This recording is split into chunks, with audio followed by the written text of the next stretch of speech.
So hello everyone, welcome to the channel. So इस video में मैं जेई 2026 की हमारी अब लास्ट की जो 90 डेज़ है उसकी स्ट्रैटेजी मैं आप लोगों के साथ डिस्कस कर रहा हूँ। वैसे देखने जाइए तो आपके पास 90 डेज़ से थोड़ा ज़्यादा समय है, अप्रॉक्सीमेटली 4 मंथ का समय, बट यहाँ मैं 3 मंथ की स्ट्रैटेजी आप लोगों को बता रहा हूँ बिकॉज लास्ट के जो इसके बाद के 1 मंथ रहेंगे वो पर्टिकुलरली मैं आप पे छोड़ता हूँ। आप उसको कैसे यूज़ करेंगे नहीं करेंगे वो आपकी पर्सनल चॉइस होगी, क्योंकि बहुत लोग होते हैं जो कि लास्ट के कुछ दिनों में बहुत सारे चीज़ों में उलझे रह जाते हैं, बट अभी के जो लास्ट के 90 डेज़ है वो हमारे लिए बहुत ज़्यादा क्रूशियल है। ठीक है, सो इन 90 डेज़ का हमारा प्रॉपर क्या शेड्यूल होना चाहिए, क्या आप फोकस कीजिए, किस चीज़ पे फोकस कीजिए, किस किस पॉइंट को आप इग्नोर मत कीजिए, उसके बारे में मैं वीडियो बना रहा हूँ। तो चलिए शुरू करते हैं।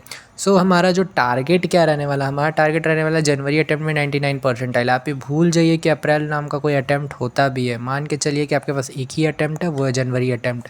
जनवरी अटैम्प्ट में आपको 99 परसेंटाइल लाने का ये आपका टारगेट है इन जनवरी अटैम्प्ट। ठीक है, और 99 परसेंटाइल लाने के लिए आपको कहीं ना कहीं 200 प्लस मार्क्स का टारगेट लेके चलना होगा।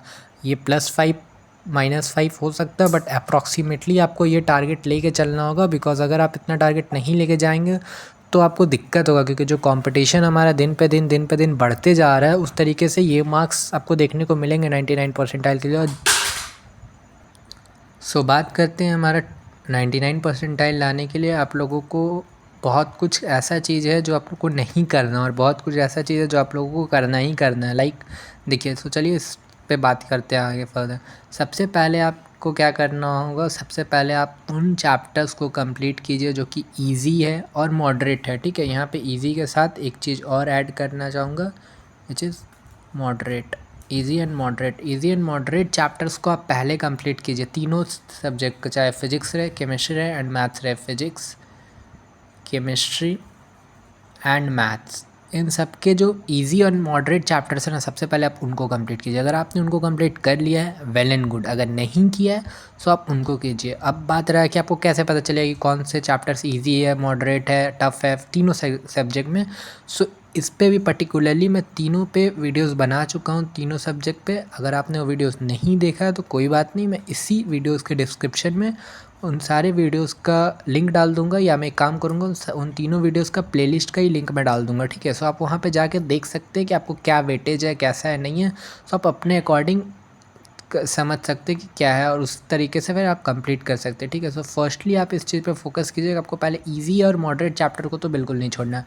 टफ़ छूट रहा छोड़ दीजिए, कोई बात नहीं। अगर टफ़ नहीं हो रहा कोई दिक्कत नहीं, लेकिन आपको आपको धुरंधर नहीं बनना, आपको अपना सिलेक्शन निकालना। ये भी कोई ज़रूरी नहीं है कि आप, अगर आपको क्या लगता है तीनों सब्जेक्ट में हर टफ़ और हर मॉडरेट चैप्टर को करना ही नहीं।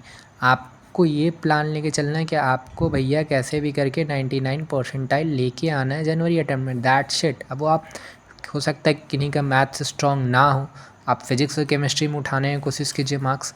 आप कोशिश कीजिए कि आप फिजिक्स और केमिस्ट्री में जितना ज़्यादा मार्क्स खींच पाए, फिजिक्स और केमिस्ट्री में आप जितना खींच पाए। मैथ्स में ऐसा नहीं है कि बिल्कुल नहीं कीजिएगा, मैथ्स भी करना होगा, बट ठीक है अगर थोड़ा सा मैथ्स लो है, अगर मैथ्स आपको लग रहा है कि नहीं उठा पाएंगे तो कोई बात नहीं, बट इन दोनों में उठाने की कोशिश कीजिए। ठीक है, अब दूसरा पॉइंट क्या है, स्टार्ट रिवीजन। देखिए अब हमारे पास लास्ट के, मैं 90 डेज़ का बता रहा हूँ, सो मैं उस हिसाब से आप लोगों को बता रहा हूँ। ठीक है, अब लास्ट के 90 डेज़ बचे हैं, सो बहुतों का सिलेबस ऑलमोस्ट कंप्लीट हो गया होगा। ठीक, कुछ पोर्शन होगा जो बाकी होगा सिलेबस का, जो ड्रॉपर्स है उनका भी बाकी होगा, जो 12th के उनका भी कुछ पोर्शन है जो बाकी होगा।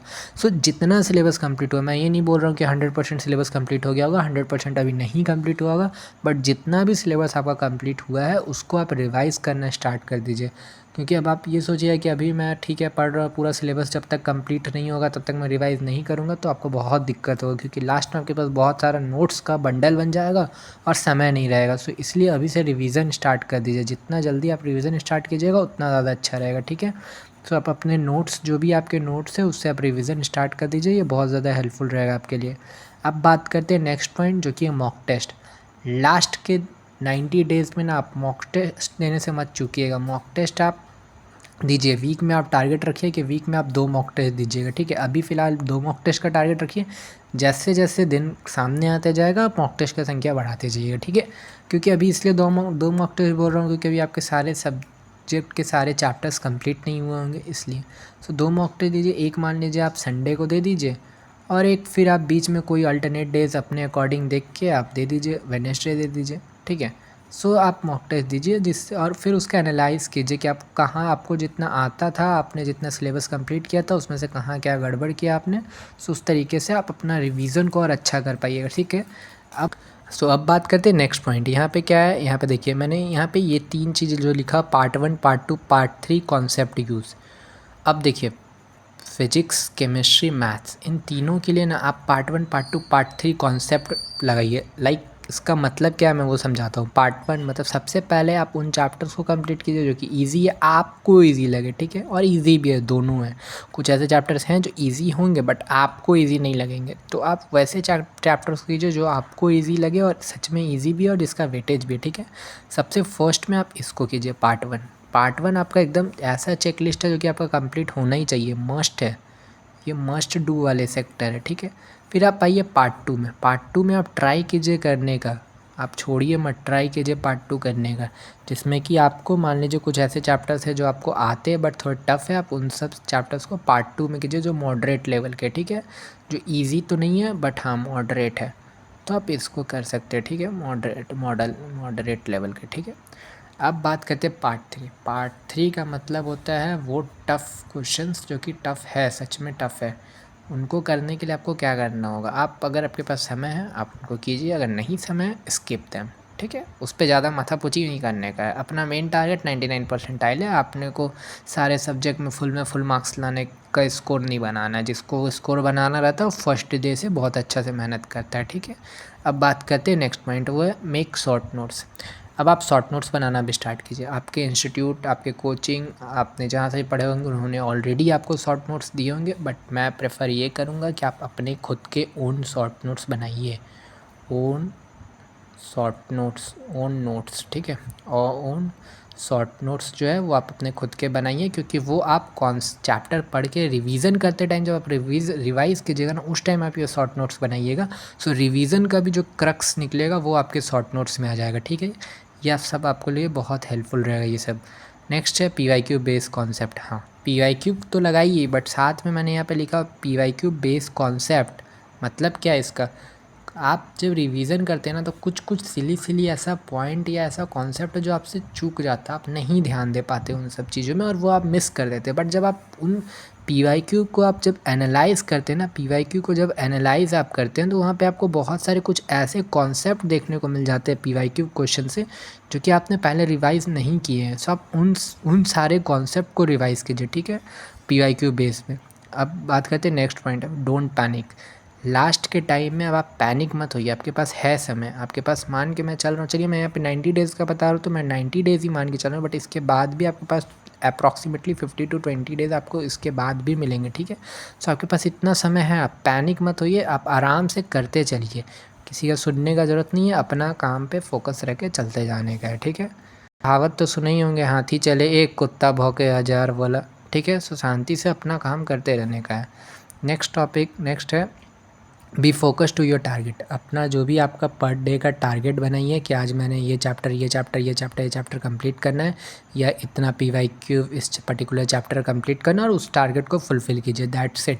खुद का एक टारगेट बनाइए डेली का और खुद उस टारगेट को कंप्लीट कीजिए, बस बात ख़त्म। इससे ज़्यादा दिमाग लगाने की ज़रूरत नहीं है। नेक्स्ट पॉइंट है प्रैक्टिस। जितना ज़्यादा आप प्रैक्टिस कीजिएगा उतना ज़्यादा आप अपने मार्क्स को इन्हेंस कर पाइएगा। सो PCM, फिजिक्स, केमिस्ट्री, मैथ्स, तीनों में प्रैक्टिस को इंक्रीज़ कीजिए। अगर आपका मैथ्स वीक है तो मैथ्स में ठीक है, कम प्रैक्टिस करने का आपको मन है कम कीजिए, कोई बात नहीं, बट कीजिए। और अगर फिजिक्स केमिस्ट्री अच्छा है तो इसमें और प्रैक्टिस कीजिए, सीधा सा बात है। अब last but not the least, ये तीनों वो इम्पॉर्टेंट पॉइंट मैं आप लोगों को बताने जा रहा हूँ जो कि तो ध्यान दीजिएगा।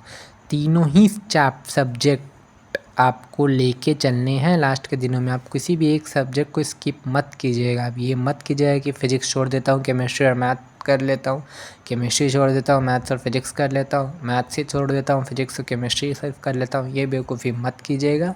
आप नीट वाले बच्चे हैं नहीं कि आप मैथ्स को छोड़ दिए और फिजिक्स केमिस्ट्री के बल पे चल गए।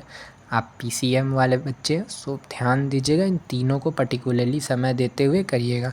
सो होप सो आपको वीडियो पसंद आया होगा। सो ऐसे ही मैं और भी वीडियोस चैनल पर लाता रहूँगा। देन सब्सक्राइब दी चैनल, सो आपको नोटिफिकेशंस मिलता रहेगा मेरे आने वाले वीडियोस का। तो thank you so much and all the best for your upcoming examination. Thank you.